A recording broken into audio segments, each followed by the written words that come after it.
Venezuela nuk është qendra e narkotrafikut global dhe as motori i tregut botëror të lëndëve narkotike. Kjo është deklarata e prerë e prokurorit të Napolit, Nicola Gratteri, i cili në një intervistë për La Stampa rrëzon akuzat e përsëritura ndaj Caracasit. Venezuela nuk dominon dhe as nuk orienton tregun ndërkombëtar të drogës, thekson ai, duke shtuar se kush pretendon të kundërtën, shpesh e bën për qëllime politike. Sipas Gratterit, roli i Venezuelës është margjinal nëse krahasohet me nyjet e errta të trafikut ndërkombëtar, të cilat ndodhen kryesisht në Amerikën Qendrore dhe Meksik, vendet që përbëjnë rrugët kryesore për hyrjen e drogës në tregjet e SBA-s dhe Evropës. Dhe sa i përket fentanilit, çështje tepër e ndezur në debatin politik amerikan, Gratteri është i qartë, nuk ka asnjë provë të pavarur që të tregojë se Venezuela është qendër prodhimi për drograt sintetike. Pothuajse i gjithë prodhimi i fentanilit dhe substancave të tjera opioid sintetik bëhet në Meksik. T'i atribuohet një rol qendror Caracasit, sipas tij është një përzierje e qëllimshme midis propagandës politike dhe realitetit kriminal,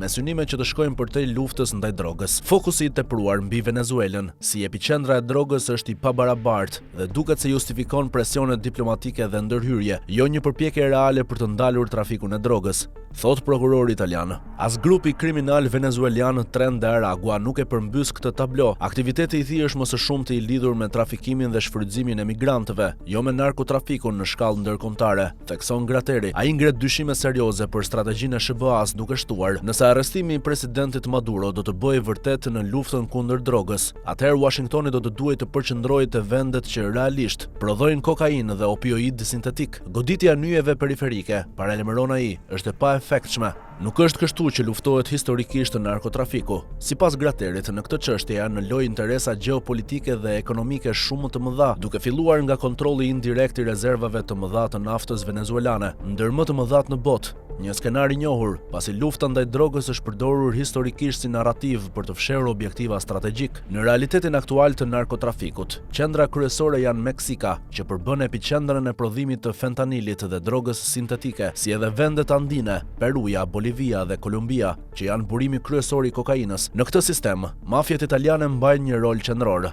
Ndrangheta është sot organizata më e përfshirë në trafikun ndërkombëtar të kokainës, por nuk është e vetme. Edhe Camorra, Cosa Nostra dhe klanet pulieze ruajnë pjesë të rëndësishme të tregut dhe krahas këtyre strukturave tradicionale, po shfaqen me forcë aktorë të rinj, veçanërisht grupet kriminale shqiptare, të cilat Gratteri identifikon si një fuqi në rritje në rrjetin transnacional të drogës. Problemi më i madh, përfundon Gratteri, është ekonomik dhe financiar. Sot kapen vetëm 10 deri në 12% e lëndëve narkotike, ndërsa sekuestrohet më pak se 1% e fitimeve që ato gjenerojnë. Pa goditur flukset financiare, motori i këtij sistemi mbetet i paprekur.